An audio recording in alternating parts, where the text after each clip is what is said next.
When we look at volcanoes in the Pacific Northwest, for example, we see that one volcano might extrude lavas of very, very different compositions.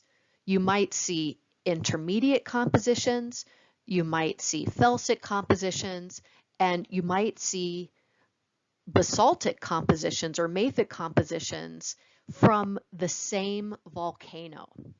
And so what we're going to talk about in the next few slides is how are rocks of such different compositions produced from the same magma chamber.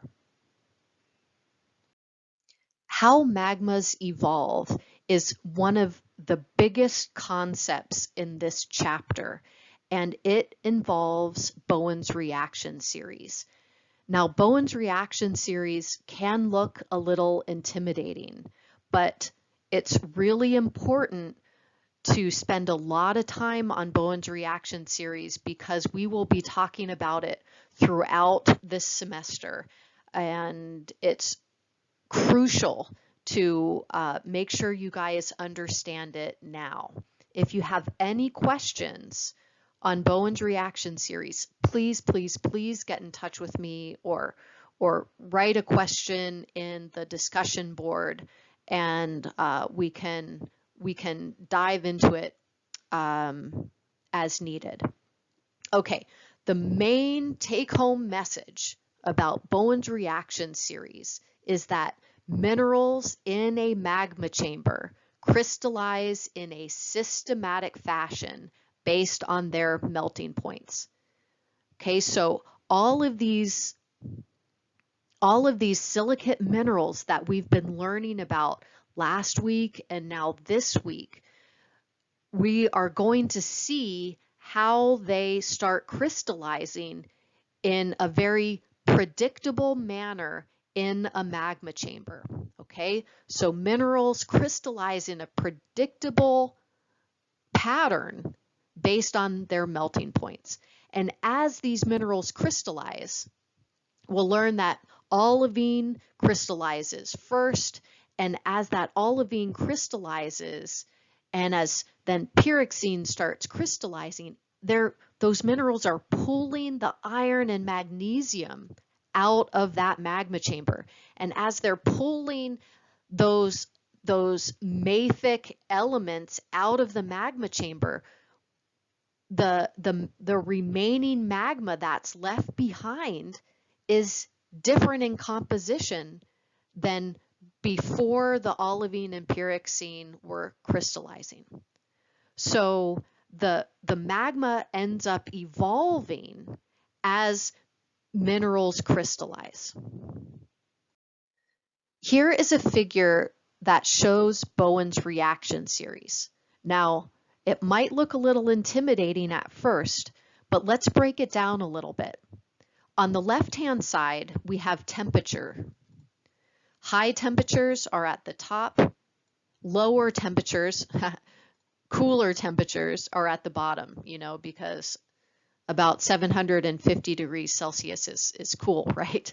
Okay, so those are the temperatures. Now, we already know that cooler temperatures are associated with felsic magmas and felsic rocks. Okay, so low temperatures indicate felsic magmas. High temperatures indicate ultramafic and mafic compositions. Did I say textures down here? I meant compositions. So low temperatures indicate felsic compositions. Higher temperatures indicate ultramafic and mafic compositions. Okay, so moving on to this third portion of Bowen's reaction series. First, we'll take a look at this side of Bowen's reaction series, right here. This is called the discontinuous series of crystallization. When a magma chamber starts to cool, olivine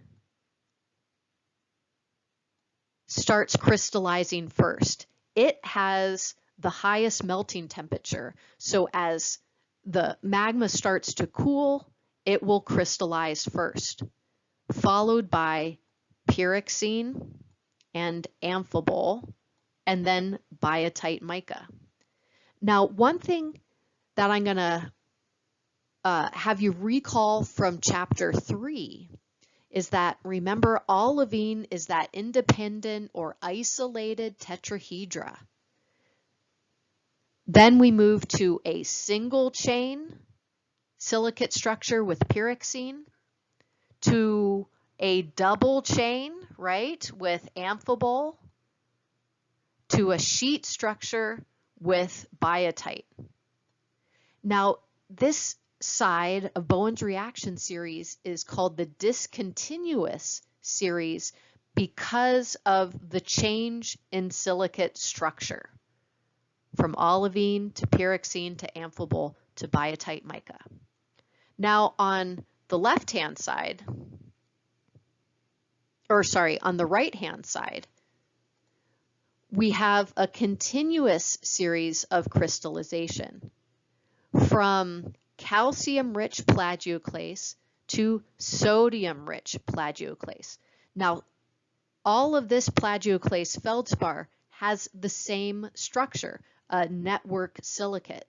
So what's happening is at high temperatures, calcium is becoming incorporated into the network structure.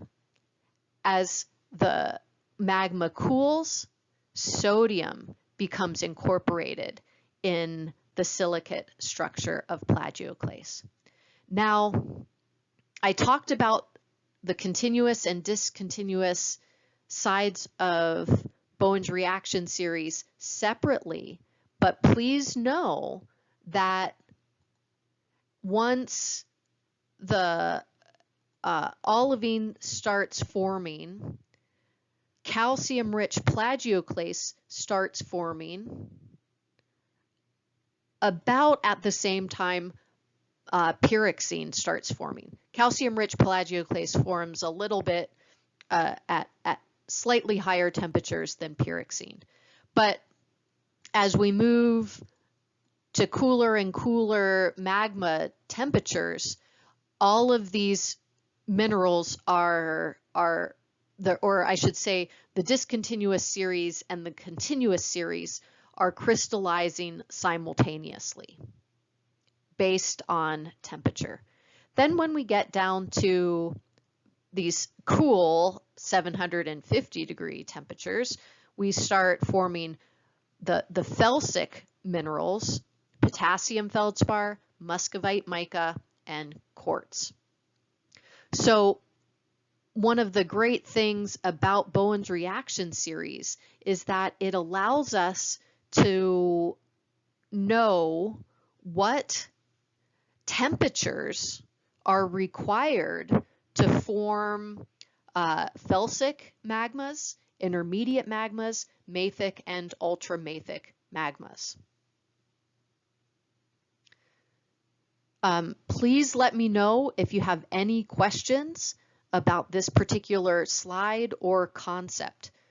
The take-home message here is that Bowen's reaction series is a sequence in which minerals crystallize from magma. Now that you know the basics of Bowen's reaction series, we can move on to how magma differentiates or changes as a result of crystals being formed and pulling those iron and magnesium elements out of the magma chamber. Okay, so with crystal settling, those early formed minerals like olivine, calcium-rich, plag, and pyroxene, those minerals are denser than the surrounding liquid, and so once they form and crystallize, they start sinking to the base of the magma chamber.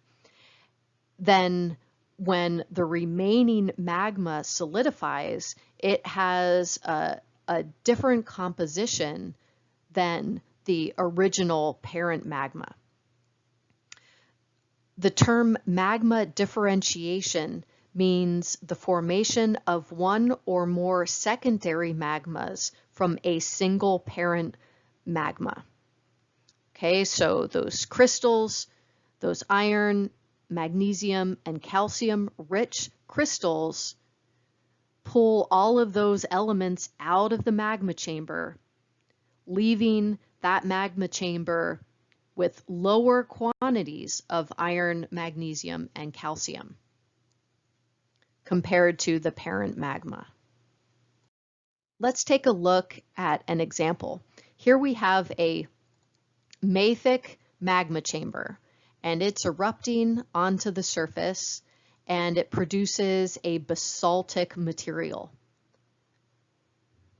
After some time, that magma chamber cools, and we have crystal settling of olivine and pyroxene, producing a magma that is less rich in iron, magnesium, and calcium. So when that magma erupts next, it's more silica rich compared to that parent magma. So the composition of the magma from one eruption to the next changed. Another way magmas evolve is through the process of assimilation and magma mixing. We'll talk about assimilation on this slide. As magma comes up into the country rock, it can break off pieces of that country rock, and those pieces end up melting into the rising magma, and therefore the composition of that magma changes. So this country rock could be felsic in nature, it could be mafic in nature, and so it can potentially really change the composition of that parent magma. This slide shows magma mixing. Here we have two separate magma bodies of different compositions. When they get close together, they can start mixing and changing the composition of both of the magmas. Sometimes, though, the densities of magmas are incredibly different, and because of those density differences, the magmas don't mix. Instead, they mingle. So this is a picture of me when I was 20 and in coastal Maine, and you can see there are blobs of gabbroic rocks, so mafic rocks, as well as felsic material, and the density differences are so great. When these magma chambers came together, it was kind of like oil and water. They couldn't mix because of their density differences. So we can have this term called magma mingling, which isn't in your textbook, but was an important addition that I wanted to add based on my experience in igneous rocks. And let me tell you that when you see this kind of thing, it is super cool in the field. It's awesome. Look how happy I am. Check out my smile there. I'm like super happy. Check out the magma mingling. As I mentioned very early on in this chapter, when a rock incompletely melts, it's called partial melting. And this is a process that produces most magmas.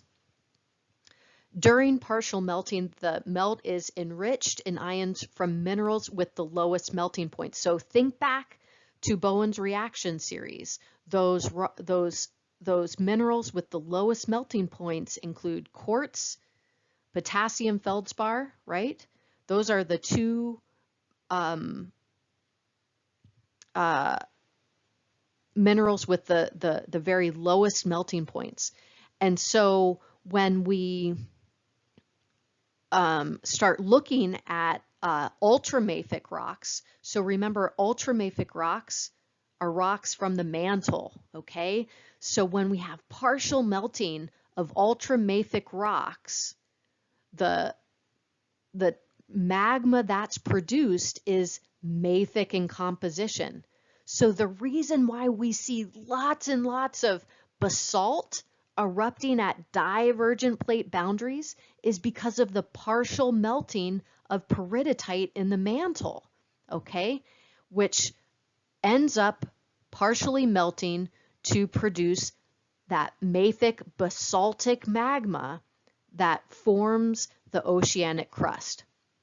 Okay, now when we have partial melting of mafic rocks, that partial melting ends up producing intermediate magmas.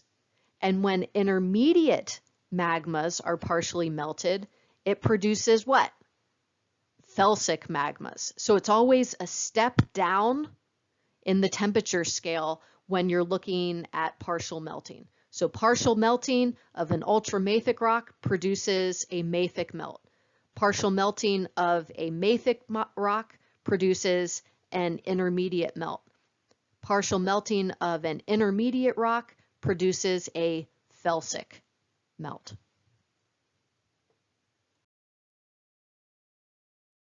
Okay, here we have what kind of margin, everybody? The plates are moving apart from one another. This is a divergent plate boundary, right? And at divergent plate boundaries, we have partial melting of the mantle, which is a peridotite, an ultramafic rock. That partial melting produces a basaltic magma, which ends up erupting at this spreading center.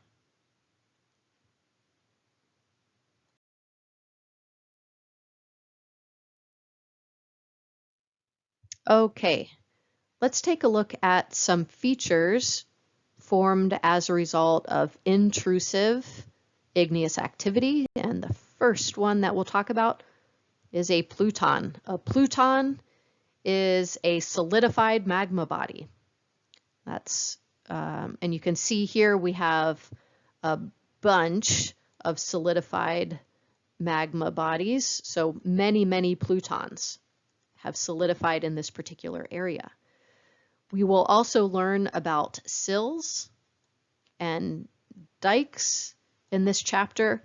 We'll reserve volcanic necks for chapter 5. Here you can see many plutons that have kind of coalesced together and have solidified in this giant intrusive mass of rocks. And when these plutons are exposed at the Earth's surface after uplift and erosion, the feature is called a batholith. And in this photograph, you can see a batholith as well. So a batholith is made up of many different plutons. Smaller igneous features include dikes and sills. A dike is a tabular discordant pluton, and we have a dike shown here. You can see that it intruded into, this is a metamorphic rock called gneiss, and that dike solidified. One of the cool things about this particular example is that on the edges of this dike, there are smaller crystals. They're still phaneritic in texture, but they're smaller compared to, check this out, these larger, almost pegmatitic crystals in the center. And the reason why this occurs is because as that magma invades into a fracture, that magma comes in contact with this host rock, and that host rock is cool. And so the magma in close proximity to that host rock cools faster on either side, right? But then on the center, it's more insulated and it takes a longer time to cool. My goodness, I've made a mess out of that slide. But you can see there are larger crystals in the center, smaller crystals that are in contact or in close proximity to that host rock. This is an example of a sill, a tabular concordant pluton. These often resemble buried lava flows, but they actually invade in between sedimentary layers.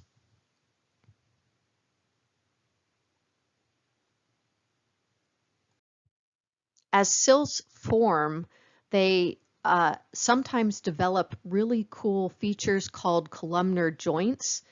Now, this isn't a sill that we're looking at, but I wanted a photograph to illustrate columnar jointing.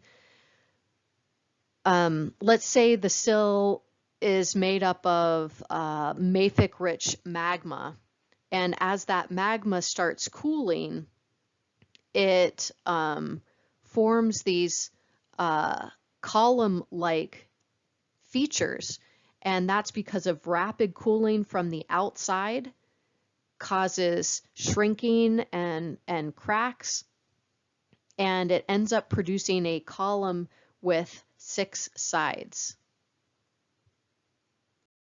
And getting back to the term batholith, so remember that a batholith is made up of numerous plutons. This is the largest intrusive igneous body, and in order for a feature to be considered a batholith, it has to have an exposure of over 100 square kilometers. Smaller groups of plutons are called stocks.